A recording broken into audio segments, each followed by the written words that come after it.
bienvenue, fidèles téléspectateurs. Quand j'ai annoncé ces classicos dans les réseaux sociaux, il y a eu autant de réactions. La diaspora congolaise, les autorités, le militant, le peuple, vous attendez ces rendez-vous. Ils sont là avec nous pour cet échange républicain avec les têtes bien faites de la République. C'est votre émission Duel chaque jour à 11h en direct, rediffusion 22h. Aujourd'hui, je veux recevoir pour vous les professeurs Chilumbai, lui qui est au cadre de l'UDPS, député provincial de l'USA. Monsieur le professeur, soyez le bienvenu. Prenez les micros. Voilà. De l'autre côté, nous avons la présence... C'est déjà ouvert, ne vous en faites pas. De l'autre côté, nous avons la présence d'un doyen, un esprit, un politicien véreux, un politicien outillé. Lui, il s'appelle le professeur Kalele, au cadre de la Mouka. Professeur, soyez le bienvenu.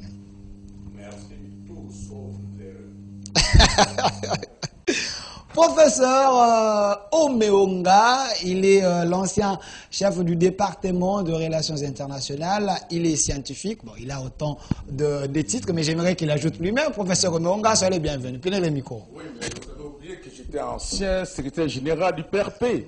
J'ai dit ancien, pour que je n'amène pas la confusion autour de la table. PRP, donc c'est l'ancien le parti de la Révolution populaire de Laurent Désiré Kabila. Mais présentement... Oui, tout engagement politique. Présentement, vous êtes libre... de tout engagement. De n'importe quelle offre. Ah oui, tout à fait. Donc vous n'êtes pas débauchable, mais vous regardez du côté où il y a... Ça dit que ça dépend, je vais apprécier l'offre. Et politiquement, et voir scientifiquement, s'il y a des centres de recherche, s'il y a des partis politiques sérieux qui aiment le social, je suis là. Okay. Je suis un ancien CG de PRP. Voilà. Merci. Avec vous, nous allons tenter plutôt d'éventrer les bois et c'est un peu de décrypter les grandes lignes d'actualité. Il y aura également la présence de M. Benoît Yolama, lui qui est du PPRD, fera son entrée dans quelques minutes. Mais la thématique d'aujourd'hui, la gestion du régime de Félix Tshisekedi est-elle rassurante? Vous êtes sans ignorer que ça fait presque 4 ans depuis que le régime Tshisekedi est au pouvoir, le peuple d'abord, mais la population se pose des questions. Est-ce ces régimes nous rassurent? Toutes ces questions, c'est avec mes invités que nous allons tenter d'y arriver. Mais je préfère commencer avec le professeur Kalele, lui qui est de la Mouka. Professeur, la première question à vous, ça fait presque 4 ans, le régime Tshisekedi est au pouvoir, vous êtes un scientifique. Est-ce que ces régimes vous rassurent quelque chose? Moi, j'aurais bien voulu que vous puissiez commencer avec les gens qui travaillent à l'intérieur. Ok. Particulièrement le professeur Chilumbai. Il est député, il est de l'UDPS. Ok. Il travaille de l'intérieur. Nous sommes au pourtour. Nous apportons un jugement sur ce régime. Ok. Vous commencez par lui. Nous entendrons ce qu'il va dire. Et puis, nous allons voir comment enrichir ou répliquer. Ok, merci pour cette procédure. Je suis là, j'accepte, pas de problème. Je préfère commencer avec le professeur Chilumbai. Parce que vous êtes du régime, professeur Chilumbai, vos co-débatteurs et le public, vous allez le savoir, vous êtes au pouvoir, ça fait presque 4 ans. Il y a ceux qui pensent, prenez le micro, il y a ceux qui pensent que le régime Tshisekedi ne rassure pas. Est-ce vrai? Fais-moi voir le micro, apparemment. Le micro, ça va. C'est leur opinion. Nous sommes en démocratie, c'est ce que nous avons prôné. Et moi et le prof Kalele, nous sommes restés pendant de très longues années pour notamment dire que chacun a le droit de mettre son opinion et dire ce qu'il conçoit en lui. Mais ici, nous savons que nous sommes un pouvoir issu Ok. pour la démocratie et le progrès social, et que nous avons prôné les principes de la social-démocratie, bien évidemment, pour retenir que nous ne sommes pas communistes ou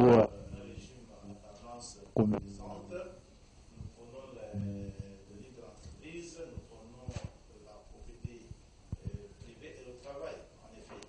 C'est que depuis que nous sommes au pouvoir, bien évidemment, avec des difficultés qui sont connues, qui sont les nôtres, en commençant par le fait que nous n'avons pas en même temps gagné la présidence et la majorité au Parlement, ce qui nous a imposé dans la première phase de cette gouvernance une cohabitation des types conflictuels et rigides, des contradictions énormes qui ne permettaient pas que l'on déroule comme l'on aurait pensé notre programme, nos prévisions de gouvernance. Et cette cohabitation n'est pas terminée parce que même dans la seconde phase, nous cohabitons, bien sûr, dans une certaine transparence, dans une certaine quiétude et dans une certaine entente. Vous allez même voir que les deux périodes diffèrent par le degré de réalisation. Le plus important pour nous, c'est que lorsque le président Tshisekedi est arrivé au pouvoir, il a fait des promesses qui, à ce jour, sont en train de se réaliser de manière plus ou moins systématisée. Nous avons, à l'arrivée, au pouvoir, prôné la gratuité d'enseignement. De base, ça a été fait. C'est bien évidemment un projet qui ne se décréterait pas comme de la magie. Nous connaissons ce qu'il en est de projets similaires dans des pays les plus avancés comme les États-Unis où Barack Obama avait fondé notamment son mandat sur la santé universelle. Il n'est pas parvenu pendant autant de mandats. Mais ici, nous sommes à 4 ans. Vous êtes en train de constater que partout dans le pays, les enseignants reçoivent un salaire qui a été multiplié fois 4. Ça, il n'y a pas de débat à ce jour. De quel enseignant vous parlez université, primaire oh, ok. Enseignement de base. Okay. Il faut noter que les avantages de cette gratuité, en termes d'amélioration de la qualité de vie des enseignants, ont été étendus aux enseignants du secondaire. Et ça, beaucoup de gens ne le disent pas, et il faut le noter. Et que dans 4 ans, les enseignants ont pratiquement quadruplé leur salaire. On nous oppose souvent de manière aléatoire le taux d'échange. Nous l'avons trouvé à 17. Et les gens oublient mal ça. Au départ de Matata Ponyo, le dollar est resté à 17. Et Badi Banga et Bruno Chibala l'ont rajouté. Nous l'avons trouvé dans cette fourchette-là, avec les soubresauts de ce que nous avons connu de problèmes. Et on a hérité d'une situation que vous connaissez dans l'Est. Le dollar est aujourd'hui autour du 20, une stabilité notable, mais déjà là, amener le salaire d'un enseignant fois 4 fois 5, c'est un exploit jamais vécu depuis l'indépendance. Jamais vécu. Jamais vécu. Okay. Vous ne m'en donnerez aucune illustration ici. L'on a parlé de l'exiguïté des salles de classe et le nombre peu important de ces salles de classe. Il y a des gens qui pensaient qu'il fallait laisser ces millions d'enfants d'abord dans la rue, au lieu de les amener, comme ils disent, précipitamment à l'école. Nous ne pensons pas que les choses doivent se faire ainsi. On les a amenés à l'école en ce temps précis. Des écoles sont construites. Je n'ai pas un chiffre précis, mais moi, je peux te donner l'indication du Kassa central de ma province où, dans ces 3 années passées, une centaine d'écoles modernes ont été construites. Et ça, c'est vérifiable. Ça a été fait aussi sur l'ensemble de l'étendue du territoire national. Voilà que déjà à ce niveau, ce bilan, c'est un bilan incommensurable, c'est un président qui rassure. Lorsque vous prenez l'enseignant de mon village, avant Tshisekedi, il touchait 5 000 francs le mois de la contribution des parents, il touchait 85 000 francs le mois de l'État congolais et l'école ne recevait rien pour son fonctionnement. Alors vous n'avez qu'à voir la marge de l'évolution. Ça, c'est au plan de l'enseignement de base. La gratuité était promise, elle est une réalité indubitable aujourd'hui, mais nous ne disons pas que nous sommes totalement satisfaits parce qu'il faut continuer d'améliorer le système, continuer de former les enseignants, continuer de construire des infrastructures nécessaires pour que ce système se modernise de manière absolue. Nous avons des questions liées au social, parce que lorsqu'on parle... Nous allons en parler. Restons d'abord là parce que nous avons toute une émission. Je vais revenir vers vous. Par rapport à ce que vous avez dit, j'aimerais d'abord avoir la réaction. Sinon, vous allez terminer toute une émission seule. Alors, professeur Kalele, vous avez suivi professeur Chulumba, lui qui est cadre de l'UDPS. Il a peint les tableaux. Est-ce ce qu'il a dit, c'est vrai ou c'est faux? Est-ce ce régime rassure?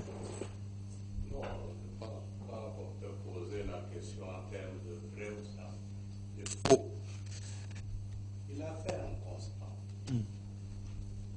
d'un type de l'intérieur de l'UDPS. Vous savez très bien que pendant très longtemps, les Congolais ont attendu un changement qualitatif. Vous prenez l'hymne national. Lorsque nous demandons l'indépendance, que nous l'obtenons, l'hymne nous dit nous bâtirons un pays plus beau qu'avant. C'est-à-dire que après l'indépendance, nous allions vivre mieux que pendant l'indépendance, donc pendant la colonisation. Malheureusement, le général Yancès va contredire après l'indépendance sera comme avant l'indépendance. On a dit que c'était un prophète de malheur. Les faits lui ont donné raison. La situation, pratiquement dans tous les secteurs, depuis que nous sommes indépendants, est en train de se détériorer. Je dis bien dans tous les secteurs. Tout. Ok. Sous Mobutu, sous Kabila Joseph, sous aujourd'hui, la situation se détériore. Prenez le secteur sur lequel le professeur peut-être reviendra, c'est la situation de la paix dans le pays.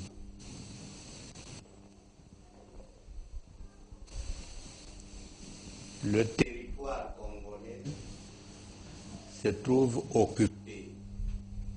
Moi, je ne parle pas de la guerre de l'Est. C'est le Congo qui est occupé. Bunagana, c'est une partie du Congo. Il n'y a pas de guerre à l'Est. C'est une guerre au Congo. C'est la République démocratique du Congo qui est occupée.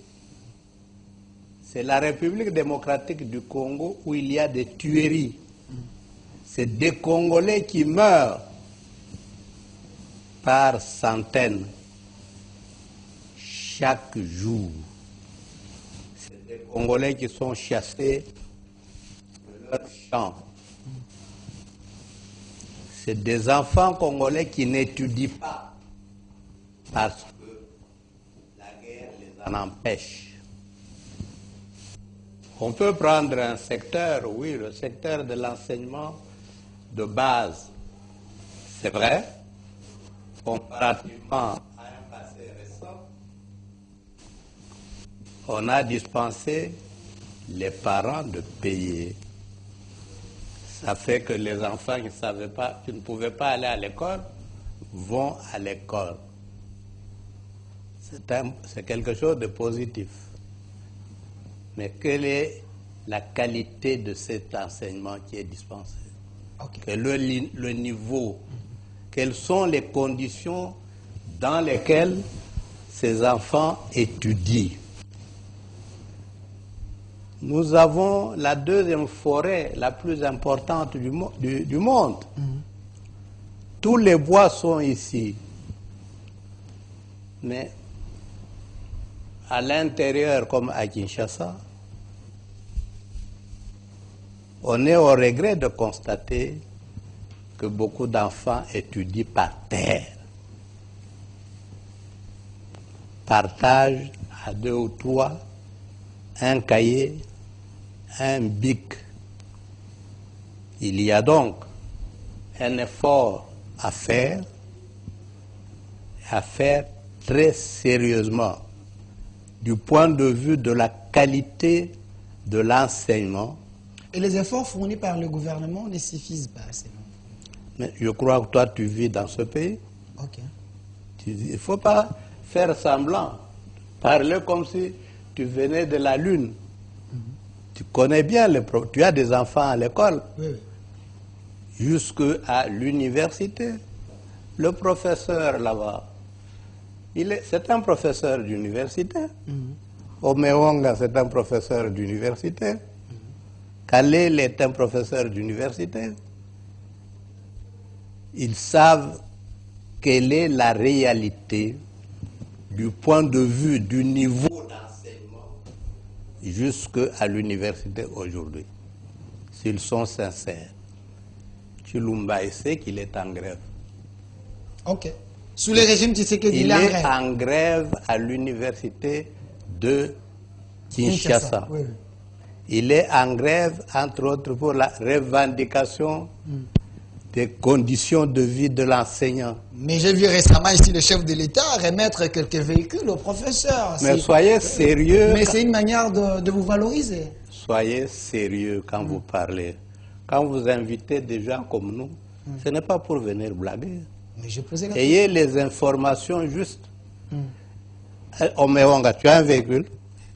Chilumba, tu as un véhicule. Moi, je suis le plus gradé de tous. Je suis professeur ordinaire. Oui. Le premier lot de véhicules devait être distribué aux professeurs ordinaires. Mais j'ai vu qu'Amba Iguacha m'écrit qu'il a reçu un véhicule. Moi, je suis un professeur ordinaire. Ok. Ils le savent. Je n'ai pas de véhicule.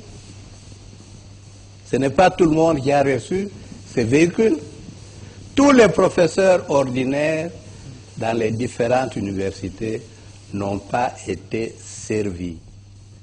Il faut attendre qu'on termine cette catégorie-là. Dieu seul sait quand ça sera terminé. Et après seulement, on va songer à eux. Mais j'ajoute que... Une minute. Le geste, il est louable. Le geste est une exigence de la loi. Le geste, ce n'est pas une première dans l'histoire. Mobutu a distribué des véhicules aux professeurs d'université dans ce pays, jusqu'aux assistants, par 2 fois. Ce n'est pas nouveau. Par 2 fois, Mobutu a distribué gratuitement des véhicules jusqu'aux assistants. Ok. Par 2 fois. Donc, ce que nous voulons dire, c'est simplement que il faut que tout le monde soit servi. Mais au rythme où nous sommes, je ne sais pas. Donc vous avez encore les inquiétudes par rapport à ces régimes. À quel moment le dernier professeur associé pourra être servi? Bon, les régimes Tshisekedi, c'est le peuple d'abord. Peut-être que ça viendra. Parce que non, écoutez, j'insiste très bien. Les gens que vous avez reçus, c'est des professeurs d'université. Ok. L'émission doit refléter cette qualité-là. Quand vous recevez les jeunes gens de la rue, faites des blagues avec eux. Mais quand vous nous recevez, nous parlons sérieusement. C'est notre pays. Quand j'ai dit, Nous devons le reconstruire. professeur Kalele, vous avez dit, s'il vous plaît, vous avez dit ici qu'on a servi Mais pas tout le monde. J'ai dit, le régime Tshisekedi prône également le peuple d'abord. Peut-être ça viendra. C'est ce que j'ai dit. Je ne pense pas que j'ai blagué. Alors, je vais revenir vers vous, professeur Kalele. Mais professeur Omeonga, vous avez suivi professeur Kalele qui a peint un tableau ici également. Il y a professeur Chilumbaï. Quelle est votre analyse? Est-ce que le régime rassure? Bon, merci. Je crois que la problématique est là. Mais j'ai été étonné parce que vous avez empêché le professeur Chilumbaï de continuer ce raisonnement parce que vous l'avez demandé la question si le régime rassure. Or, pour parler de l'assurance, c'est tout un mandature qu'il faut voir les aspects qui ont été faits. C'est pourquoi il est en train de s'étaler sur d'abord la politique intérieure, où il parlait de l'enseignement, l'éducation. Il va aller plus loin pour montrer d'autres faits qui sont parfois positifs ou négatifs. On va prendre la diplomatie, on va prendre la justice. Allons petit à petit parce qu'il y a toute une... Alors dans ce cas, vous nous amenez, c'est ce que je veux dire, vous nous amenez tout simplement de parler point par point. C'est au niveau, vous voulez pas que j'intervienne sur au niveau de l'enseignement. Oui, oui. Oui, je crois qu'aussi au niveau aussi, c'est comme ça la méthodologie. Évoluons. Alors, restons d'abord là. Moi, je pensais qu'on pouvait éliminer tous les faits pour voir si le régime rassure ou ne rassure pas. Prenons ce premier secteur, on va prendre les deuxième, troisième jusqu'à ce Moi, je pense, comme il a dit le professeur Kalele, nous sommes des professeurs d'université et qu'il faut que les débats soient sérieux et que ça soit aussi objectif. Ok. Donc, les époques passées, et constitutionnellement, il n'y a jamais eu gratuité de l'enseignement alors que c'est constitutionnel. Donc, si aujourd'hui, quelles que soient les difficultés, ça se parle d'une manière objective, quelles que soient les difficultés qu'on peut reconnaître, par exemple la qualité, les infrastructures, mais il y a une amélioration, comme tout le monde reconnaît, que les parents n'ont pas beaucoup souffert de voir les enfants à la maison. Donc, il y a une amélioration de ce côté-là, quelles que soient les difficultés.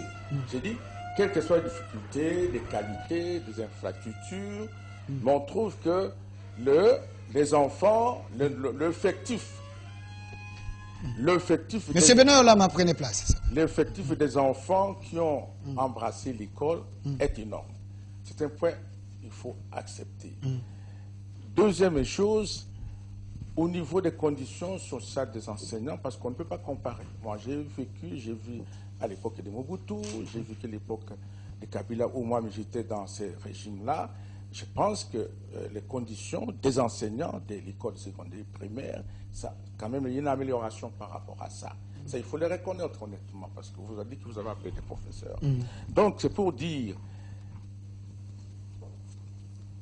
en défaut de qualité, en défaut de ça, mais il y a quelque chose qui a commencé et qu'on trouve qu'il y a une amélioration. Maintenant, c'est ce que peut-être je voulais dire, c'est qu'il faut continuer.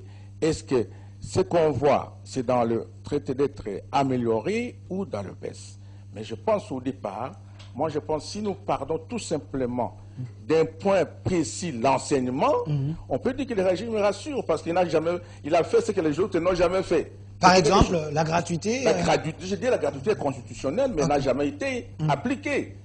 Et cette fois-ci, on a... c'est une valeur ajoutée. Donc les régimes de ces côtés-là, c'est bon. Je parle clairement. Je dis, c'est constitutionnel depuis les époques, mais ça n'a jamais été appliqué. Et cette fois-ci, on l'applique, quelles que soient les difficultés, mais ça a amélioré la quantité et les souffrances des enfants qui voyaient leurs enfants à 6 ans, parce qu'à 6 ans, c'est obligatoire quand même l'enseignement. De base. Mais il y a ceux qui pensent que cette décision, c'est une décision précipitée. Non. Là, c'est comme si vous bombardez les enfants dans l'école, mais sans prévoir les classes et la qualité. Donc, vous êtes en train de tuer et rabaisser encore le pays. Il y a deux choses. C'est pourquoi j'ai dit qu'il faut aller en améliorant. Donc, il faut améliorer. C'est-à-dire que j'ai dit il faut maintenant entrer dans la phase de rechercher la qualité. Il y a deux choses. Personne. Demandez à un parent qui dit non, bon voilà, ton enfant va étudier cette année, mais là-bas, on voit que la qualité n'est pas bonne. Il va accepter quoi? Il va dire que non, mon enfant va d'abord là. Je crois que le gouvernement va améliorer la chose. C'est normal.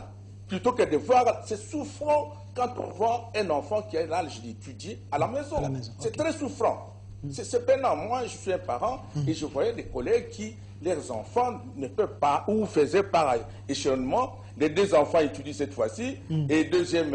à tout de rôle. À tout de rôle. Ouais. C'est quand même c'est catastrophique. Avec ces régimes, on a résolu ces problèmes. Oui, on a résolu ces problèmes et je crois que vous pouvez faire balader les micros populaires. On va dire que non, c'est vrai que les enfants étudient maintenant, ils n'ont plus à la maison. Et ce qui est quand même constitutionnel et ce qui est obligatoire dans d'autres cieux. On ne peut pas trouver un enfant de 5 ans, 6 ans à la maison. Impossible. Impossible. Impossible. Impossible.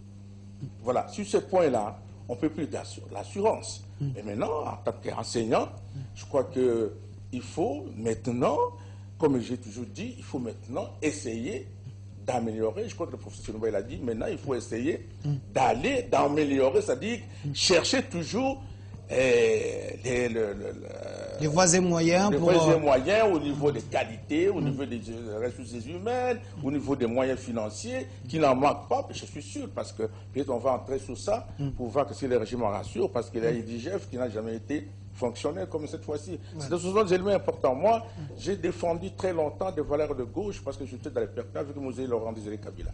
Et je crois qu'autour de cette table-là, personne ne peut nier les valeurs intrinsèques que défendait le président Laurent Désiré Kabila. Le président actuel lui-même, lors de cette investiture, il a dit qu'il ne faut jamais trahir les Congo. Donc on l'a adopté, nous, dans les perpétuels. Okay. Bon, cette fois-ci, on va arriver.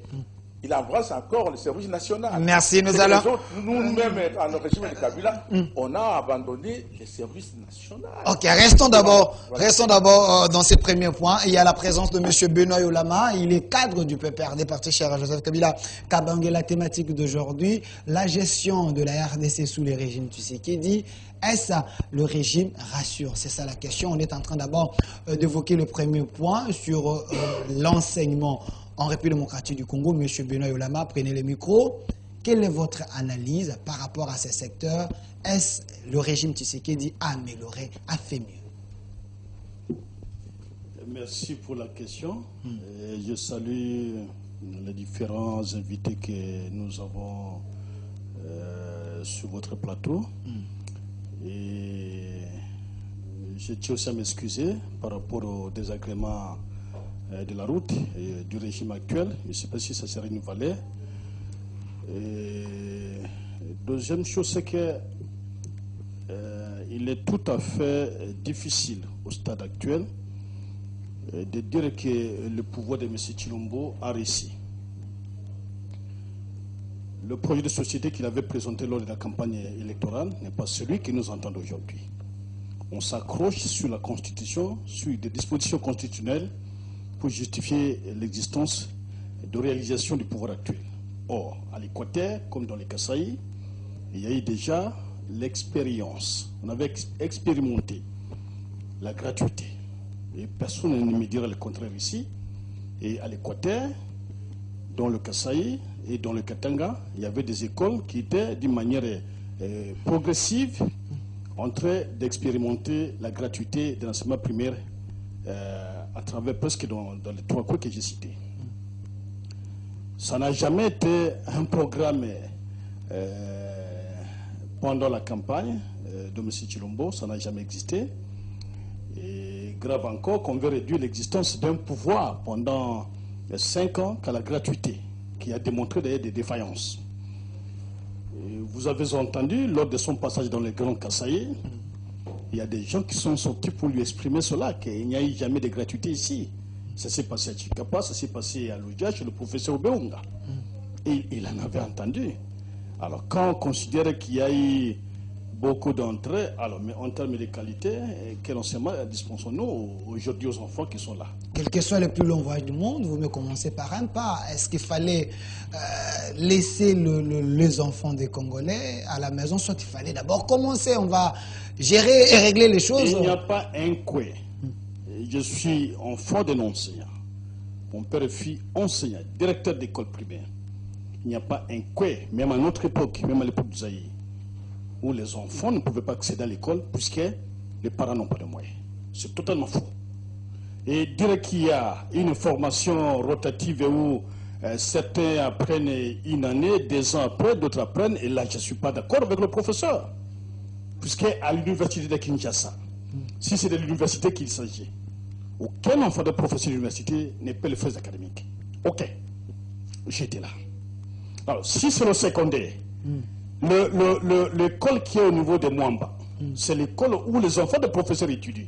Donc, il sera totalement difficile qu'un enfant d'un professeur d'université chôme et que cet enfant, ce professeur, ferme les yeux et qu'il entende que 2 ans, 3 ans passent pour que l'un ou l'autre de ses enfants étudie. Ça n'a jamais existé. Ça, c'est une catégorie, mais on parle en général. Non, c'est la catégorie qui fait l'exception. C'est pourquoi je tiens cela.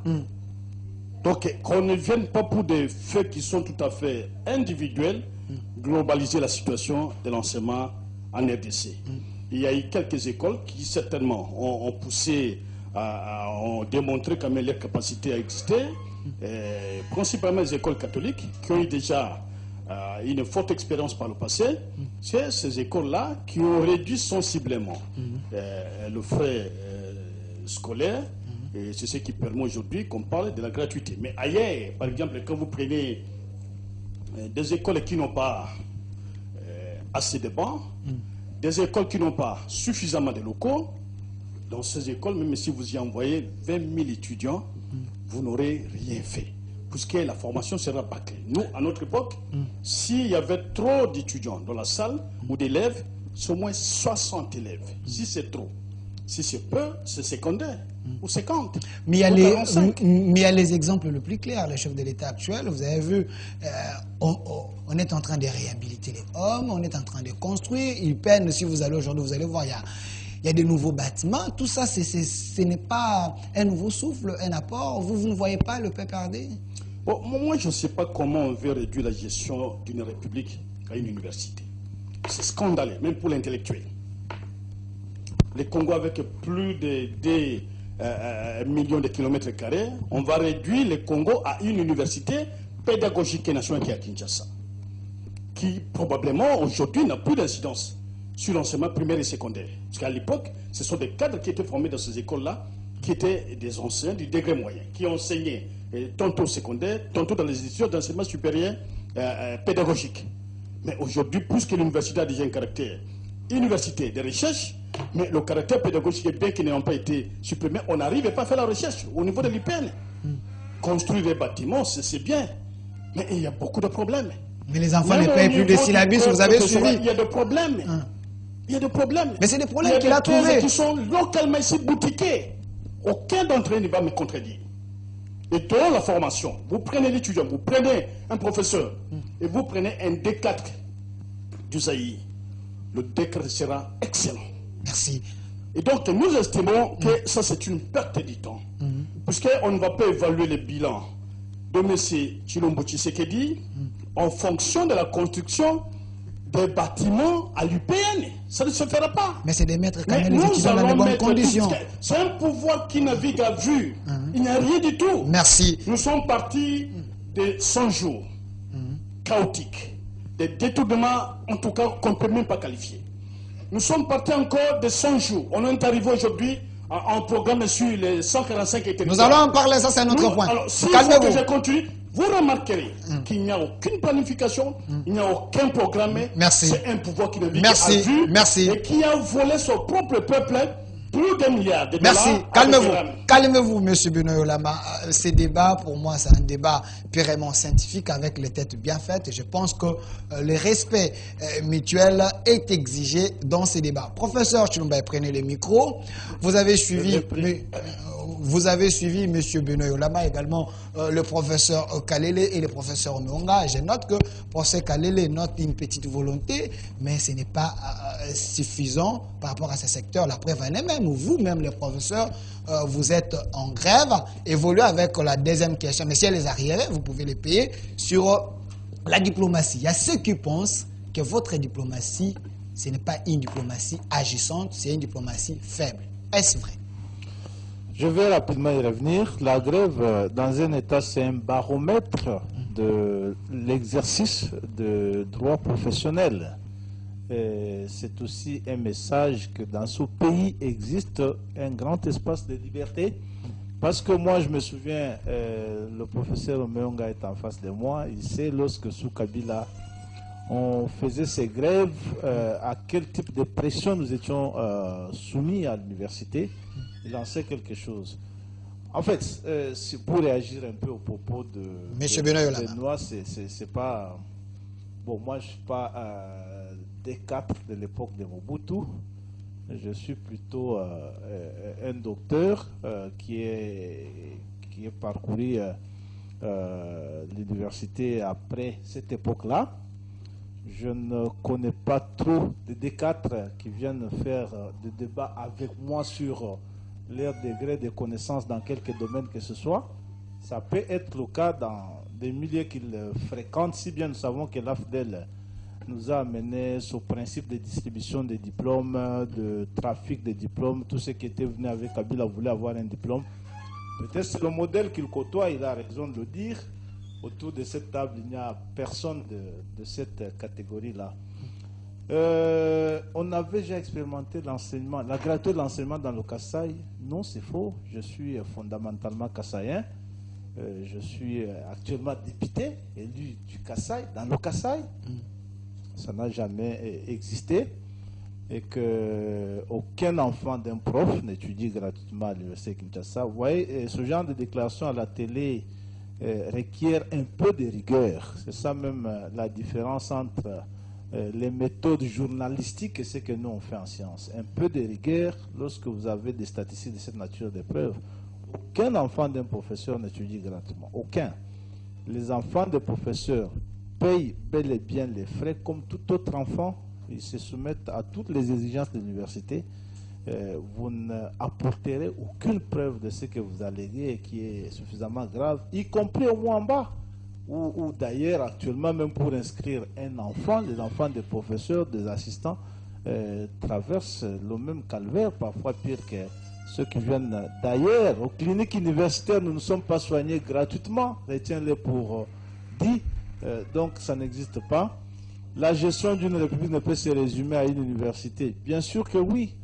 Les dérives que vous déplorez de l'UPEN, UPEN, tout ça, c'est des dérives d'un régime qui avait besoin de diplômes, qui à un moment donné avait trouvé que l'UPEN était le cadre idéal pour aller prendre des diplômes. Nous, ce qui nous préoccupe, c'est maintenant d'améliorer, ce n'est pas de rester dans ces considérations-là. Mais les universités, moi je sais qu'on n'en construit pas qu'à l'UPEN. On construit une grande université à Bounia, on construit une grande université à Moujimaï, on construit une grande université à Kananga, je peux t'en citer une dizaine, c'est pour la première fois depuis que Mobutu est parti que l'on voit une université en train d'être construite, une université sérieuse. Donc ce n'est pas des choses que nous sommes en train de raconter, ça c'est des faits que nous vivons à ce jour qui sont vrais.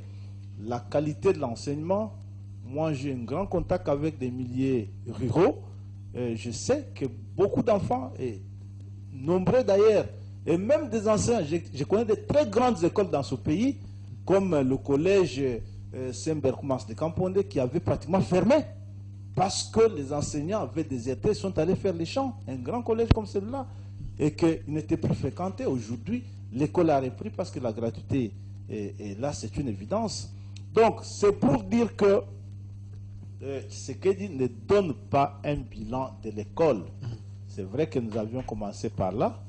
Les changements sont bien évidemment qualitatifs parce que comment voudriez-vous qu'un enseignant qui touchait 85 000 francs sous tous ces régimes passés ici, et cet enseignant constituait 98% des enseignants du pays parce que les privilégiés de Boboto, de Imara, de Tendeleo et des autres ne constituent qu'1%. 1% d'enseignants qui touchaient les $500 des parents dont on parle.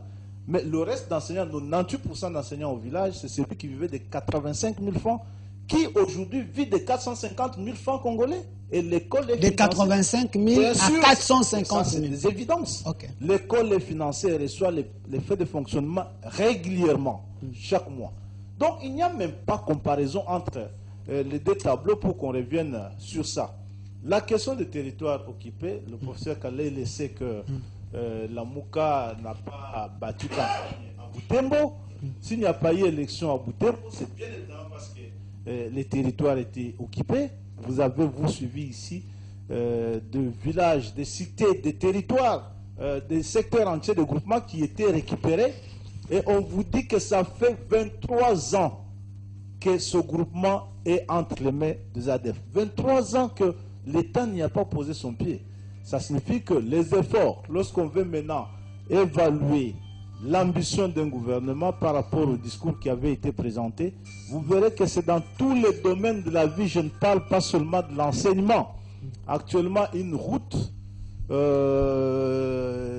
moderne est en cours de construction pour relier les provinces du Sankourou et de Maniema. Ça n'a jamais existé depuis l'indépendance. Ça, c'est des faits qu'il faut retenir. Pour la première fois dans ce pays-là, 8 usines d'eau modernes sont en cours de construction. Il y en a qui sont terminées. Depuis l'indépendance, je dis bien. Ici, on en construit des grandes qu'aucun régime après le Belge n'a fait. En Boujma, on a construit une grande, usine d'eau. Et donc, le bilan, nous aurons le temps de bilan. Vous avez posé la question sur le régime, rassure. Dans le domaine diplomatique, 2 minutes. Comme ça, le professeur Kalele va... Nous sommes plus que jamais un pays viable aujourd'hui. Mais lorsque vous évaluez un gouvernement, il faut toujours vérifier d'où il vient, d'où nous venons. Nous étions dans quoi avant que l'enseignant n'abandonne le champ pour entrer à l'école aujourd'hui? Dans nos villages, aucun enseignant n'était encore à l'école. Ils étaient dans les champs, ils étaient dans la chasse. Aujourd'hui, lorsqu'on abat un gibier au village, c'est chez l'enseignant qu'on amène en premier, pas celui qui a repris le pouvoir d'achat. Nous étions où? Avant que les chefs d'État commencent à fréquenter ce pays, à dormir à Kinshasa. Parce qu'ils n'y dormaient plus. Nous étions où et nous venons d'où? On vous a dit que nos ambassades, 48 mois d'impayement, il y en a qui n'avaient même plus de logement. Aujourd'hui, posez la question à nos diplomates. Les arriérés de tout le mandat, ou tous les mandats de Kabila ont été payés. Parce que sous les règnes, aucun ambassadeur n'a été payé. Aujourd'hui, tous ces arriérés ont été payés. Les ambassadeurs, je le dis sur un plateau de télévision, touchent régulièrement leur argent au point que vous entendez dans les médias, les gens commencent à se battre pour aller en diplomatie, un métier qui était devenu pourri. Aujourd'hui, les ambassadeurs ont à nouveau pris pied à bord des jeeps officiels dans les missions diplomatiques. Quel est cet ambassadeur du Congo qui pouvait encore rouler dans une jeep de la RDC? Tout ça, c'est des questions qu'il faut regarder avec honnêteté et bonne foi. Nous avons maintenant un pays qui est un pays viable. Nous avons un chef qui a une voix qui porte, et ça c'est le travail de 3 ans. Les chefs d'État viennent ici, ils logent même dans des hôtels. Ils logent dans des hôtels, ils sont rassurés. Donc ce n'est pas une diplomatie faible, mais c'est une diplomatie rassurante. Ce n'est pas une diplomatie, et c'est aujourd'hui ce pays, on a fait ici 18 ans, d'un pays toujours occupé, parce que depuis l'arrivée de l'AFDEL, à tout instant de notre existence, au moins 2% du territoire national était sous occupation. Depuis l'arrivée de l'AFDEL. Si ce n'est pas Bounia, si ce n'est pas au moins 2% de notre territoire était sous occupation. Mais Kabila, vous avez laissé les pays entiers. Aujourd'hui, Bunagana n'est plus. Le pays n'était pas laissé entier. Bunagana, ce n'est même pas le 2% de ce que les ADF et les autres forces négatives occupaient sous Kabila depuis toujours. C'est pour vous dire qu'à ce niveau-là, nous ne sommes pas dans une situation d'exhibitionnisme, inutile. Aujourd'hui, on vous parle de routes en construction, ce n'est pas des promesses. Mbujimai et Beni. Ça, vous en savez quelque chose, que les travaux sont en train d'être faits. Merci. Aujourd'hui, on vous parle de Canaan Mbujimai. Aujourd'hui, le courant est en train d'être transporté. Et tu vois les travaux d'électricité dans cette ville. Donc, ce n'est pas ces choses-là. On a parlé de la mobilisation des recettes ici. C'est dans un mandat. J'ai suivi même quelqu'un qui montrait sur un papier et dit de Gizenga à Muzitu. Le budget est parti de 300 à 800 millions. De Muzitu à Matata, de 800 millions à 4 millions. De Matata à Chibala, 4 millions à 4 millions. Mais aujourd'hui, nous ne sommes pas à 4 millions et c'était des budgets apparents. Aujourd'hui, nous sommes dans un budget réel. Lorsque je dis budget réel... Ce n'est pas de la science-fiction. Ce n'est pas de la fiction. Merci, professeur Chilumbaï. Je crois que nous aurons le temps de... Pas de problème. nous souhaiterions en ce moment-là avoir nos adversaires en face et mesurer le nombre de réalisations. Merci. Par rapport à ce que merci, professeur Chilumba. Je vais donner au professeur. Merci. Je vais donner au professeur Kalele le même temps d'antenne que je vous ai donné. Gardez les micros, pas de problème. Je vais donner au professeur Kalele le même temps d'antenne que je vous ai donné parce qu'il faut équilibrer les débats. Mais je préfère d'abord que nous puissions rentrer du côté de la réalisation, prendre la publicité et puis revenir. Le professeur Kalele va prendre la parole pour nous éclairer par rapport à ce point déjà abordé.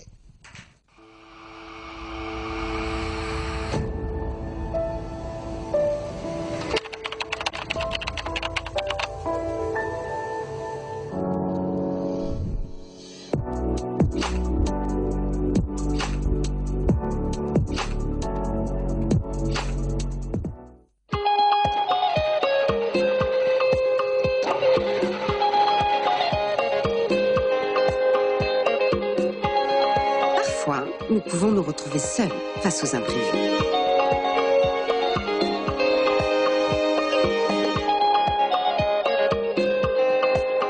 Ou même face aux responsabilités.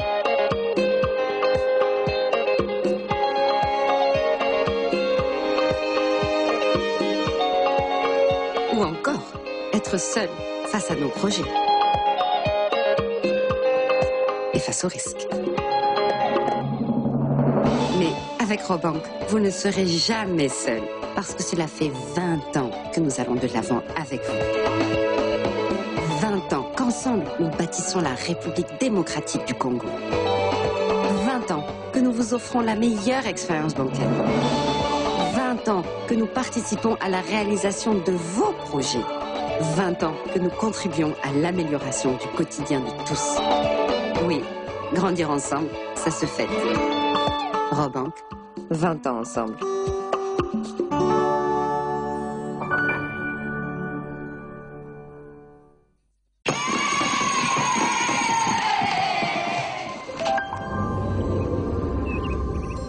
Bienvenue en Hollande.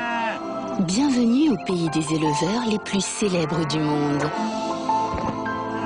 Voilà d'où vient le lait Belle Hollandaise. Goûtez le meilleur de notre nature. Belle Hollandaise, découvrez les bienfaits du lait hollandais. Distribué par Sokin.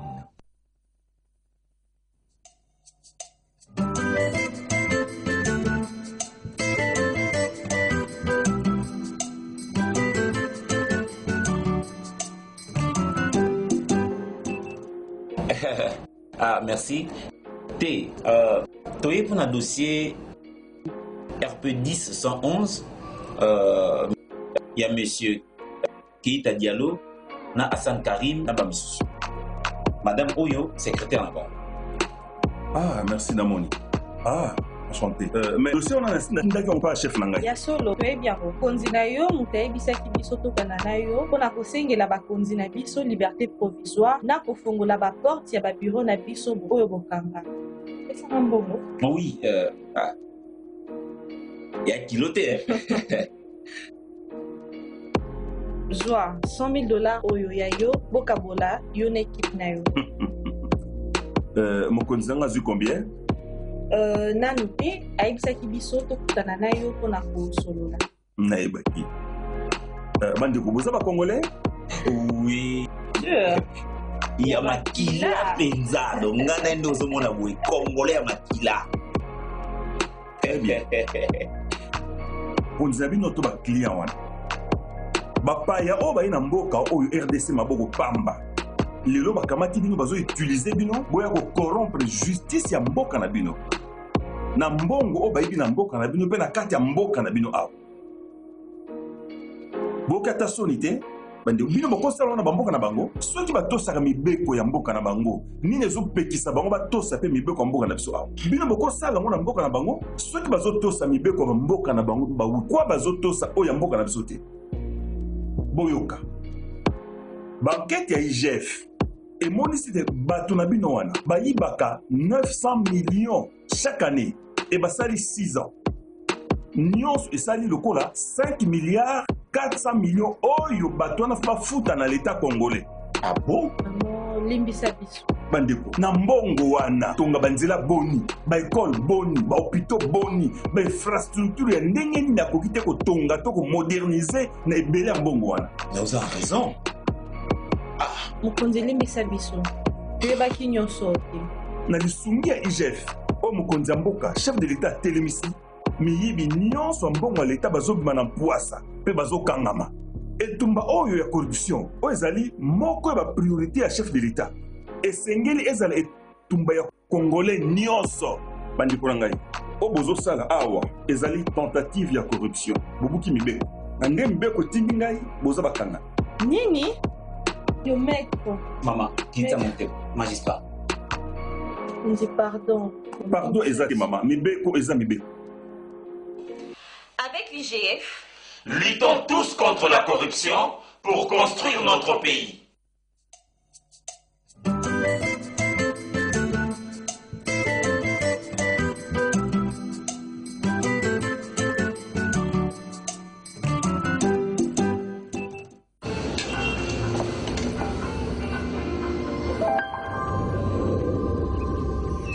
Bienvenue en Hollande. Bienvenue au pays des vaches les plus célèbres du monde. Voilà d'où vient le lait Belle Hollandaise. Goûtez le meilleur de notre nature.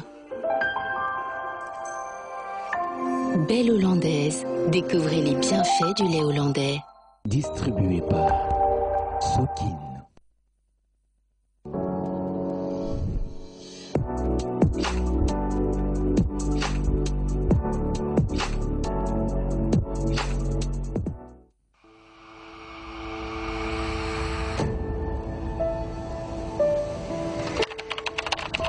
De retour sur ces plateaux après cette publicité. Voilà, je donne la parole maintenant au professeur Kalele, au cadre de la MOUCA. Professeur, vous pouvez payer les arriérés si il y en a, mais la question de la diplomatie, elle est là. Pensez-vous que le régime Tshisekedi avec sa diplomatie, c'est une diplomatie convaincante, rassurante ou une diplomatie faible? Si je savais que votre émission, votre télévision conduisait le débat de cette manière, je ne serais jamais venu. Je ne me trouve pas à ma place. Moi, je crois que ici, on ne vient pas discuter individu, on vient discuter pays. Les régimes passent,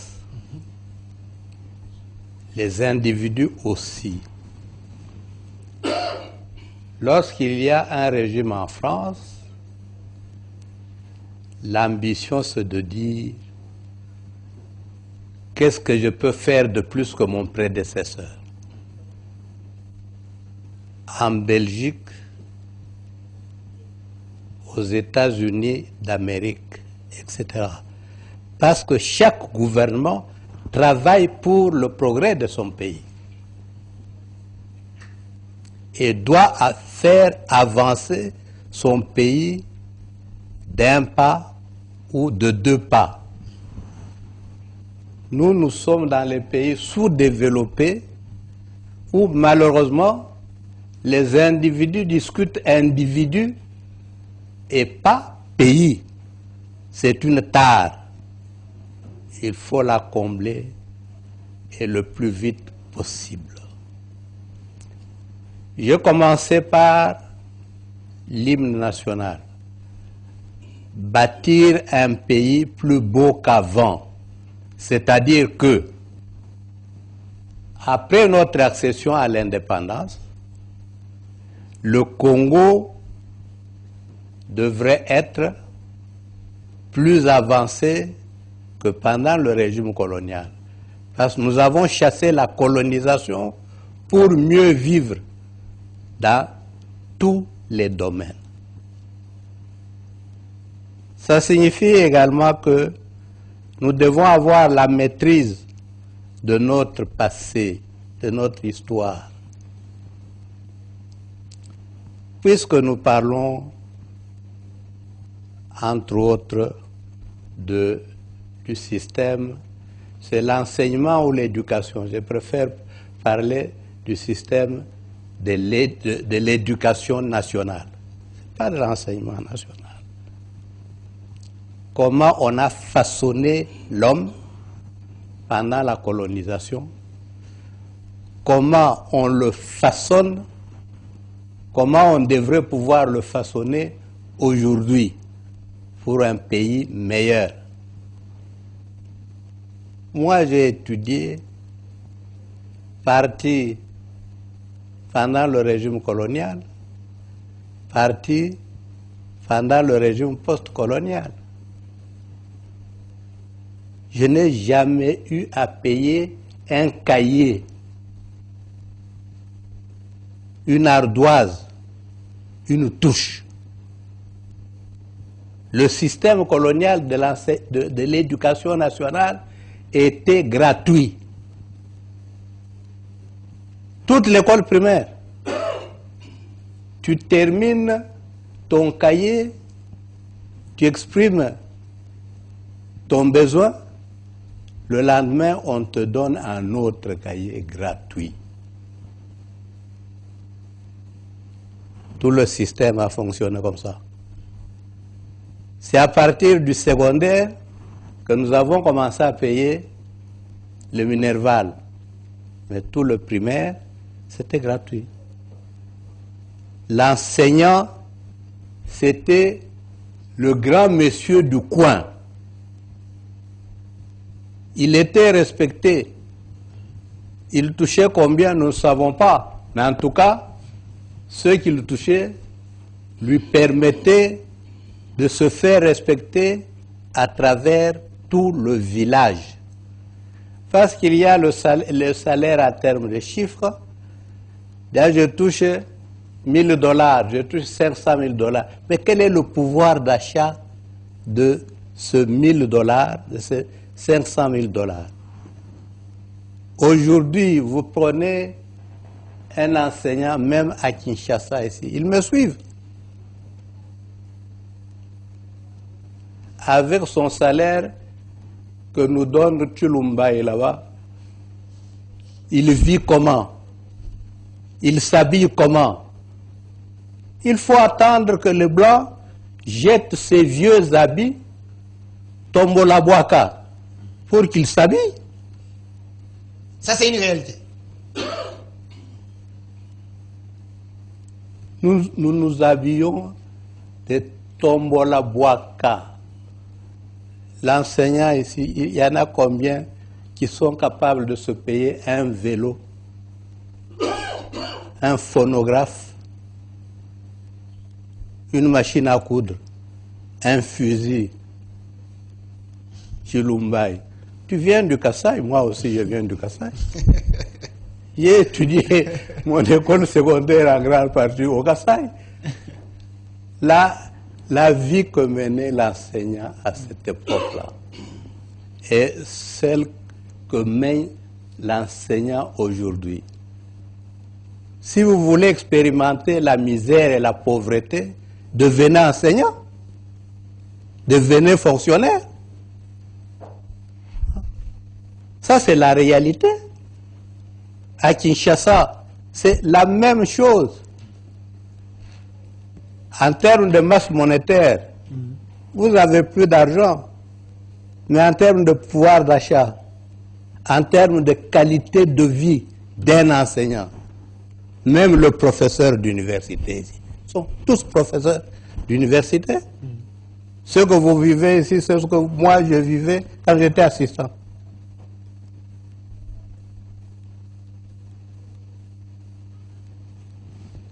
Nous parlons de notre pays qui n'appartient à personne individuellement. Et nous devons... Le problème, c'est qu'il y a manque de la volonté, il n'y a pas une bonne politique dans ces secteurs. Qu'est-ce qu'il faut faire alors? Mais toi, tu es journaliste. Est-ce que ton salaire comme journaliste te permet de vivre comme Bois-Bouvier? Là, je ne réponds pas. Tu ne réponds pas parce que tu es gêné de la réponse. Comme journaliste. le niveau de vie de ton collègue journaliste dans un autre pays, c'est le même que le tien? Vous voulez quoi? Vous voulez aller de l'avant ou bien vous voulez reculer?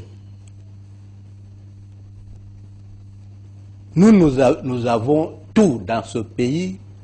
Nous aurions dû mourir de suralimentation. Parce que nous avons à manger à gogo. Dans tous les secteurs, nous étions premiers producteurs. Dans le secteur médical, dans le secteur de l'enseignement, on dit toujours les Sud-Africains venaient se faire soigner ici. Les Nigérians venaient se faire soigner ici, etc. On dit oui, mais soyons modestes. C'est quand les Belges dirigeaient. Alors, professeur, ce n'est pas quand nous dirigeons aujourd'hui. Alors, professeur, ne restons pas trop plaintifs. Je pense que nous avons la crème des crèmes ici. Nous avons tout en République démocratique du Congo. Qu'est-ce qui manque? Est-ce un bon leader, un visionnaire ou quoi? Parce que nous avons tous 62 ans. Après, on ne peut pas commencer à pleurnicher. Beaucoup. Non, moi, je ne pleurniche jamais. Je ne pleurniche pas. Il y a beaucoup d'éléments qui ne sont pas corrects, que nous avons mal gérés. Messieurs, si vous prenez le problème de salaire ici, ce qu'ils disent là, c'est vrai. Okay. À quel moment les parents ont commencé à prendre en charge les enseignants? Ça a existé dans ce pays. Ça venait d'où? Ça ne venait pas de Mobutu, de Kabila ou de quelqu'un d'autre. Ça, c'est la politique du Fonds monétaire et de la Banque mondiale qui a été imposée au pays. Mobutu s'est adressé à l'Église catholique et à l'Église kimbanguiste pour faire accepter ce système-là qui a pénalisé beaucoup de parents. Dans beaucoup de pays, ceux qui ont étudié et qui savent encore lire savent que dans les années 84-85, il y a eu des remous sociaux pratiquement dans tous les pays du tiers-monde à cause de ce programme du Fonds monétaire de la Banque mondiale. Ajustement structurel. Quand Kabila Mzee, avec toi, viendra, il va supprimer cette histoire-là parce que c'était suicidaire pour le pays. Malheureusement, nous avons repris ce programme. Les mêmes causes produisent les mêmes effets. Okay. Malheureusement. Et je suis même scandalisé d'entendre des intellectuels se plaindre à le taux de chômage a augmenté, il y a baisse de blocage de salaire. Mais quand vous signez un accord avec la Banque mondiale, le Fonds monétaire international, ce qu'on vous demande, entre autres, c'est quoi? C'est diminuer les effectifs. C'est bloquer les salaires. Donc ces accords ne sont pas avantageux pour les pays comme les RDC, les pays d'Afrique. Alors, mais tous les pays, messieurs, je dis, vous êtes un journaliste, soyez sérieux comme journaliste. Il y a eu des remous au Maroc, à Madagascar, en Zambie, en Amérique latine, partout, avec ce programme-là. Si vous le prenez ici, Mobutu a dû crier à un moment donné. Je venais de publier mon premier livre qui fait encore buzz partout. Le FMI et la situation sociale au Zaïre. Mobutu a dû enceler, dire on ne mange pas la rigueur. Kengo a été limogé à cause de ce programme. Tous les pays qui ont adopté ce programme, qu'ils soient la République démocratique du Congo ou un autre pays, doivent rencontrer ce genre de problème-là. Merci, professeur Kalé. Je vous ajoute 30 secondes. Placez-moi par rapport à la diplomatie. Vous n'avez pas répondu à cette question. Pour dire quoi, la diplomatie? La diplomatie, que pensez-vous de notre diplomatie actuelle? Je ne sais pas. C'est sur quel aspect? Il y a Blinken qui était venu ici. Vous voyez les chefs de l'État voyager un peu partout dans le monde. Est-ce, pensez-vous que ça nous a rapporté quelque chose, une visibilité sur le plan international? Messieurs, il n'y a pas un problème de visibilité. Vous avez déjà entendu parler de Cuba dans votre vie? Avec Fidel Castro, l'ancien président. Et après lui. Cuba, c'est 140 km des États-Unis. Cuba n'a comme richesse que le tabac et la canne à sucre. Je vous informe. Cuba a connu plusieurs fois l'embargo. Mais Cuba a le meilleur système d'enseignement et le meilleur système de santé aujourd'hui. La meilleure armée aujourd'hui. Donc, le problème, ce n'est pas le nombre de voyages que vous effectuez, non. Comment vous gérez votre pays à l'interne, avec le peu de richesse que vous avez. Ce pays-là a vu défiler plusieurs présidents américains et les a battus les uns après les autres. Cuba a libéré l'Afrique du Sud, la Namibie, l'Angola. Donc, je veux simplement dire que ce à quoi il faut penser, parce que nous avons l'intelligence pour ça. Dieu nous a créés pour résoudre les différents problèmes qui se posent à nous. Un petit pays, 140 km, 10 millions d'habitants, fait échec à un pays de 250 millions, avec toutes les armes les plus sophistiquées du monde. Il a battu et la France et les États-Unis. Nous ici, 5 secondes. Pendant la Première et la Deuxième Guerre mondiale, nous avons ici Gambela. Beaucoup d'avenues ici. C'est des avenues de la Première Éthiopie. Nous étions capables de battre n'importe quel pays africain. Nous avons libéré tous les pays européens avec notre force publique ici. Merci, professeur Kalele. Je pense que j'ai respecté votre opinion. Également, vous m'avez écrit. Non, professeur Kalele, le bébé n'était pas à la mouka, non. Je lui ai donné la parole. Professeur Omeonga, la même question à vous. Vous êtes un ancien chef de département de relations internationales. Cette question, aidez-nous quand même, parce qu'il y a ceux qui pensent que le régime actuel ne fait rien sur le plan de la diplomatie. C'est un échec, une diplomatie faible. Est-ce le cas? Bon, merci beaucoup, mais il y a deux observations. La première observation, c'est que moi, je ne suis pas de l'UDPS, je ne suis pas du PPRD, je ne suis pas de la MOUCA. Et j'étais ancien secrétaire général de PRP, c'est-à-dire les partis créés par Laurent Désiré Kabila, où je défendais des valeurs intrinsèques, les valeurs acceptées ici par tout le monde. Parce que, deuxième chose, il fallait préciser certaines choses. Je peux avoir la photo du président ici derrière, c'est mieux. Il fallait préciser certaines choses. Parce que vous n'avez pas précisé certaines choses, mon ami, mon frère Yolama, c'était dans la confusion.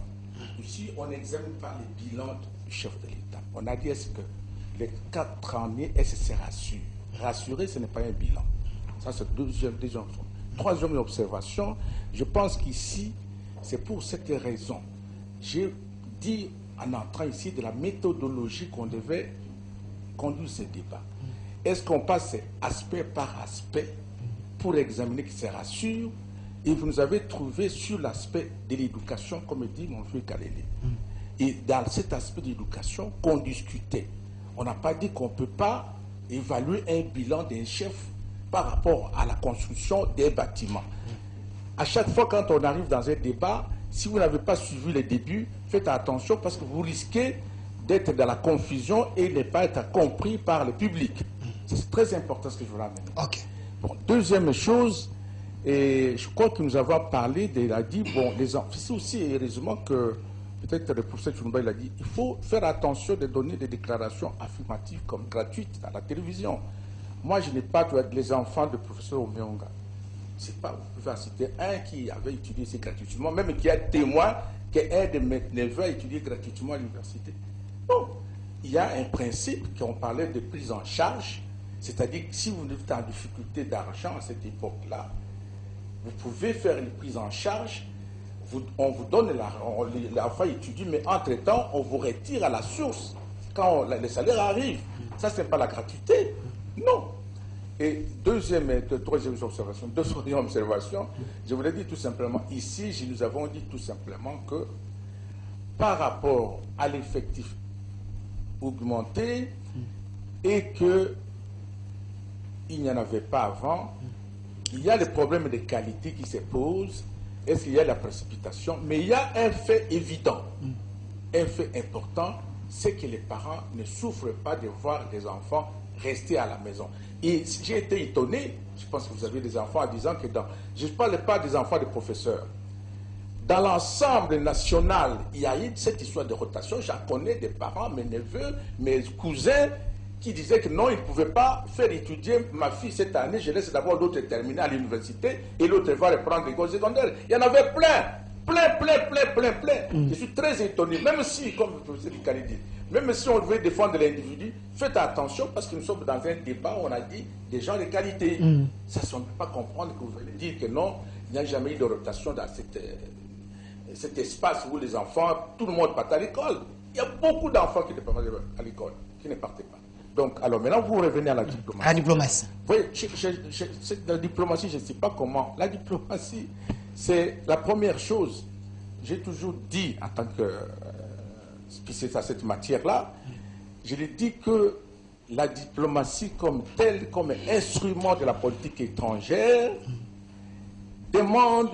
exige des moyens conséquents, des moyens humains et des moyens financiers. Ça, il faut faire la diplomatie, parce qu'il faut faire des voyages, il faut payer les gens à l'extérieur, ça demande des moyens. Mais pour dire tout simplement, mais ça c'est, on peut voyager beaucoup, mais on peut voir les résultats. C'est ça qui peut poser pour problème. Et deuxième chose, il faut dire clairement, vous m'avez appelé maintenant comme professeur. Il est vrai que pour l'instant, sur le plan international, le pays vit. Quand le pays vit, c'est-à-dire le pays se trouve dans plusieurs organisations où nous parlons des relations internationales. Deuxième chose, donc le pays est fréquentable. Parce que nous avons vu, moi j'étais dans l'ancien régime, Nous avions... Vous avez travaillé avec Sékou Tondo. Oui, nous avons travaillé avec Sékou Tondo. Et les trois principes fondamentaux de la politique étrangère, il y a le bon voisinage, il y a la vocation africaine et ouverture au monde. Et que la diplomatie doit être ça en mayonnaise. Et actuellement, parce que je ne veux pas parler de la CIPON, actuellement, est-ce que nous sommes en difficulté avec plusieurs pays, des notre pays, des voisins? Nous pensons que non, il n'y a qu'un pays qui nous fait la guerre. On parle aussi de l'Ouganda. Si vous faites allusion au Rwanda, mais il y a aussi l'Ouganda. L'Ouganda, c'est le langage diplomatique ambigu, mais nous avons des principes des relations diplomatiques qui marchent très bien par rapport à le Rwanda. Même si on n'a pas coupé avec le Rwanda, mais avec l'Ouganda, nous avons d'autres accords, on a signé, des mutualisations, tout ça. Ça suppose qu'il y a toujours maintenant cette question de savoir comment traiter cette affaire avec l'Ouganda. C'est-à-dire ça demande la technicité. Des gens qui doivent raisonner. Est-ce que ce n'est pas le cas avec l'équipe qui accompagne le chef de l'État dans la diplomatie? Parce que là, il fallait attends. Bon voisinage, parce que je vais analyser ça. Bon voisinage, pas de problème. Deuxième chose, mais aujourd'hui d'ailleurs, pour être vite, nous avons la présidence de la CAC, de la SADC. De la SADC, je veux dire de la SADC. Nous avons la présidence de la SADC. C'est important aussi. C'est la visibilité d'un pays. Et c'est la fierté d'un pays ici. J'en profite pour féliciter le président lui-même. Deuxième chose, vocation africaine. On était président de l'Union africaine. Le pays vit. Qu'a gagné la RDC? C'est ça la question de la population. Oui, attends. Non, il ne faut pas aller dans les gens de la rue. Vous m'avez posé comme professeur. Oui. Je ne veux pas dire parce que le pays, on était président de la CDC, de l'Union africaine, ça l'est qu'aujourd'hui. Pour moi, c'est rien du tout. Je ne peux pas dire ça, impossible. Je ne peux pas dire aux enfants comme ça. Mais le peuple lambda, nous disons que l'appartenance des pays à une organisation internationale ou sous-régionale, ça fait vivre les pays parce que c'est là où il y a beaucoup de choses où ça se passe. Alors, qu'a gagné la RDC? C'est ça la question principale que le peuple se pose. Je voulais dire tout simplement. Je voulais tout simplement. La fois passée, donc, je veux tout simplement. La fois passée, il était président de l'Union africaine, il a été accompagné par le panel. Je sais que, si vous me demandez cette question, c'est très technique, nous ne devons pas oublier que le président s'est battu, et j'ai vu des documents, pour qu'il y ait l'histoire du vaccin de Covid-19. Deuxième chose, le président s'est battu pour qu'il y ait la lutte contre les femmes, la violence aux femmes, dans son exercice de l'Union africaine. Troisième chose, il est revenu sur les principes de Mouzé, que nous ne devons pas trahir l'Afrique, et l'Afrique devait se prendre en charge. C'est ce qui s'est dit. Je peux citer autant de choses qu'il a fait en Union africaine. Attention, mais les présidents... 30 secondes, oui, les présidents peuvent faire autant, mais il faut que les techniciens mettent en exercice. Mais j'ai toujours dit que l'affaire de Bunagana, le MONUSCO, il y a un rapport. C'est aussi un effort fait par la diplomatie du Congo. C'est de la MONUSCO donne ces rapports, bien que ça a été un peu mal analysé par des gens qui ne nous aiment pas. Donc, c'est pour dire tout simplement que la diplomatie, pour l'instant, rassure, mais il faut toujours trouver d'autres formes de diplomatie ou des réseaux diplomatiques, parce qu'on ne peut pas comprendre que le Rwanda est un petit pays, alors que nous avons des déterminants géopolitiques. Donc il faut faire une autre forme de diplomatie que les diplomaties classiques des Nations Unies, d'Ada al-Sadek, de l'Union africaine. Merci professeur Omeonga. On me fait signe que nous chutons déjà dans notre émission, mais alors je préfère demander une faveur à la réalisation. Je veux vous donner, je préfère demander une faveur à la réalisation vu les têtes bien faites que j'ai ici. Si vous pouvez me faire cette faveur, doyen, je donne le mot de la fin à chacun d'eux. Alors, monsieur, d'abord. Yolama n'a pas parlé. Non, je vous donne la parole, comme ça lui va parler. Non, c'est vous et puis lui. Non, d'abord lui. Voilà, on veut que Yolama puisse parler comme ça, le professeur Chilumba va prendre un dernier. Monsieur Yolama, on conclut avec vous. Qu'est-ce qu'il faudrait faire pour que les choses changent? Parce que vous êtes Congolais. L'opposition a aussi le droit de proposer les bonnes choses afin que les choses évoluent. Oui, je crois qu'il y a beaucoup de choses qu'on peut proposer et on a eu à proposer par le passé. Mais malheureusement, le pouvoir n'écoute pas. Le pouvoir préfère parler avec des gens qui font 50 notes techniques par semaine et dont les conséquences économiques sont connues. Alors, je voudrais rapidement d'abord revenir un peu sur ce qui a été dit. Je crois que s'il fallait citer les individus, les noms, je dirais des noms, des anciens, des 4, des 6, des hommes de grande valeur que je connais, qui ont dirigé ce pays. Mais je préfère ne pas le faire, parce que la réponse qu'a donnée le professeur Kaleli sur le passé du Zaïre, il y avait le salaire de ce qu'on appelait rappel, qu'on donnait à mon père, et qui pouvait ouvrir, acheter une Vespa, acheter une moto, acheter des vélos et même ouvrir des magasins à l'époque. Le salaire rappel qu'on donne à un enseignant.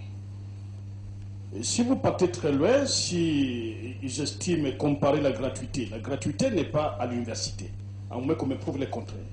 Elle est plus essentiellement sur l'enseignement primaire et secondaire. Et c'est constitutionnel. Je crois que c'est essentiellement primaire. L'article 43 de la Constitution. Alors, et s'il y a des enfants de certains formateurs et d'universités qui ont fait la rotation au niveau primaire, je crois bien que pour la rationalité, je souhaiterais qu'on me les présente.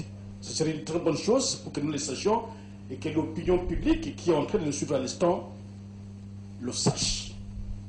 Et si on me prouverait cela, je crois que j'aurai des décisions atterries sur moi-même à mon avenir politique.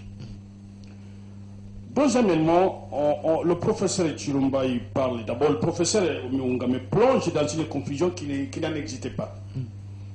Et lorsqu'on fait l'évaluation, on présente les résultats, même en coup terme. si on a évalué une activité, la formation scolaire, la formation académique, si on évalue, c'est pour en tirer les conséquences. Peut-être la décision ne pourrait pas intervenir, mais lorsqu'on en fait, c'est pour en tirer les conséquences.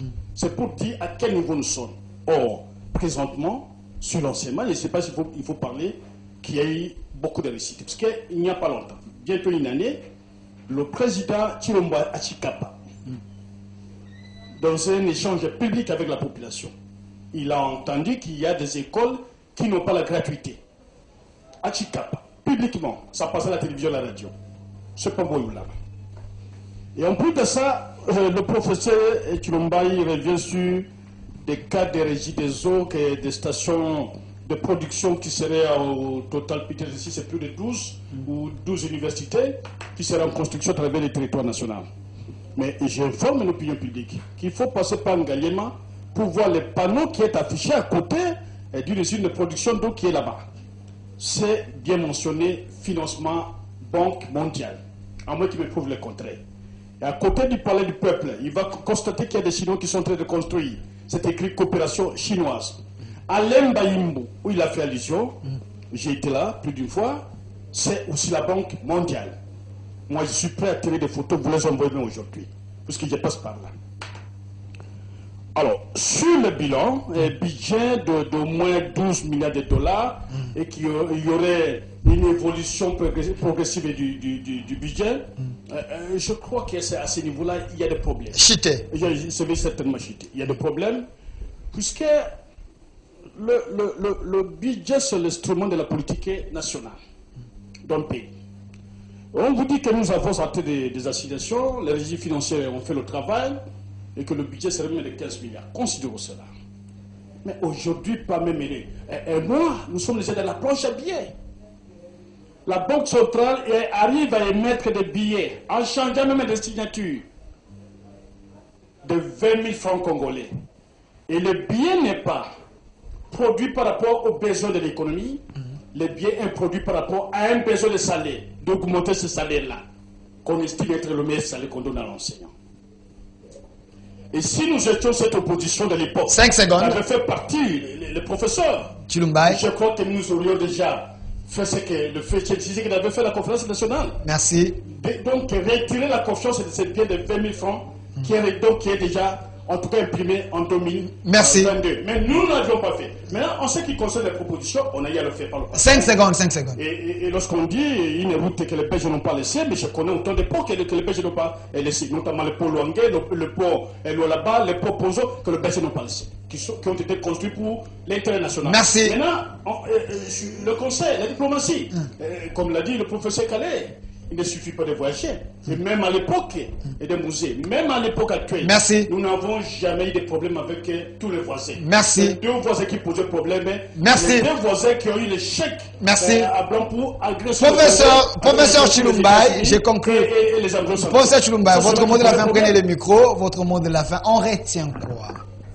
Nous retenons que le gouvernement ou le régime Tshisekedi rassure. Il rassure parce qu'il a payé tous les arriérés dans des organisations internationales. Il rassure parce qu'il a reviabilisé notre diplomatie. Les ambassadeurs et nos diplomates sont redevenus des citoyens dans leur pays de résidence. Il rassure parce qu'il a payé tous les arriérés et qu'il paye leurs salaires régulièrement aujourd'hui, ce qui n'a pas été fait depuis 22 ans. Il rassure parce que nos enfants sont rentrés à l'école, plus de 7 millions qui moisissaient à la maison. Le régime rassure parce que le budget de l'État a été quintuplé avant la fin du mandat. Le régime rassure parce que les salaires à la DGM, à l'ANER, à l'enseignement ont été systématiquement améliorés. C'est son mot de la fin. C'est son mot de la fin. S'il vous plaît, c'est son mot de la fin. S'il vous plaît, c'est son mot de la fin. S'il vous plaît. 5 secondes, terminé. Le régime rassure parce que le pays est un chantier aujourd'hui. 5 aéroports du pays sont en pleine construction. Ça n'a jamais été le cas depuis 5 aéroports. Je peux te les citer si on a du temps. Et ce n'est pas des colmatage, c'est des constructions d'aéroports. Merci. 4 grandes universités du pays sont en cours de construction. Merci. Ça n'a été le cas de l'indépendance. Le régime rassure. Merci. Merci, professeur Chilumba. Professeur Kalele, le mot de la fin, on retient quoi? On retient qu'il faut des émissions instructives, pas des émissions de propagande comme vous voulez en faire. Nous devons construire le pays. On ne construit pas le pays en encensant éternellement les dirigeants. Non. Si vous prenez le problème de l'éducation par lequel vous avez commencé, vous savez que à l'époque belge, il dit que son père était enseignant. Quelqu'un pouvait, après la 5e primaire, devenir enseignant, donner cours. Et les enfants pouvaient écrire et lire correctement. Les professeurs qui sont ici. Est-ce que vos étudiants, aujourd'hui, au niveau de licence, sont capables de rédiger les mémoires? Moi, je suis votre étudiant. Aujourd'hui, mais vous n'êtes... Je parle de vos étudiants aujourd'hui. Leur niveau d'études, même au niveau de licence, et c'est même en train d'aller au niveau de doctorat. Merci. Merci. De doctorat. Donc, ça signifie, si nous voulons construire ce pays, si nous l'aimons réellement, mettons fin à la flatterie. Merci. Professeur Monga, 10 secondes, on termine. Qu'on n'abuse pas. Je ne termine pas là disant que non, moi, de toute façon, tout le monde me connaît que je ne suis pas un flatteur. Et deuxième chose, je pense que est-ce que je ne peux pas être fier de le professeur qui est en face? Professeur Chilumba. C'est un produit. Oui. Ok. C'est un produit de qualité. Alors je ne vois pas comment on peut le comparer. C'est pas. Et deuxième chose, on ne peut pas comparer les époques. Il y a les problèmes sociopolitiques, activités, sociétés qui ont changé de mutation beaucoup de choses. Ils peuvent aussi changer positivement. Est-ce qu'on peut dire que bon, dans l'époque des Kabila, par exemple, Joseph, il n'avait pas de Covid. Mais cette fois-ci, il y a Covid. Merci. Cette fois-ci, il y a fait le soin de guerre en Ukraine. Cette fois-ci, il y a guerre en Ukraine. Il y a des éléments qu'il faut toujours relativiser. Merci. Ça, c'est pas du flatterie. Merci. Merci. Ça n'est fini pour aujourd'hui. Vous avez compris ensemble avec moi que c'était un débat près de 15 heures. Mais les professeurs ont resté avec des mots pour parler parce que les temps nous ont fait défaut. Voilà, sur ces plateaux, je suis avec le professeur Kalele Okadre de la Mouka. Merci d'avoir répondu à notre invitation. Professeur Omeonga, scientifique également. Merci d'avoir répondu à notre invitation également. Professeur Chilumba, au cadre de l'UDPS, député provincial de l'USA. Merci d'avoir répondu à notre invitation. Monsieur Benoît Yolama, au cadre du PPRD. Merci également d'avoir répondu à notre invitation. Merci à vous, à la réalisation, au vieux Philémon. Je vous aime beaucoup. Merci pour la contribution.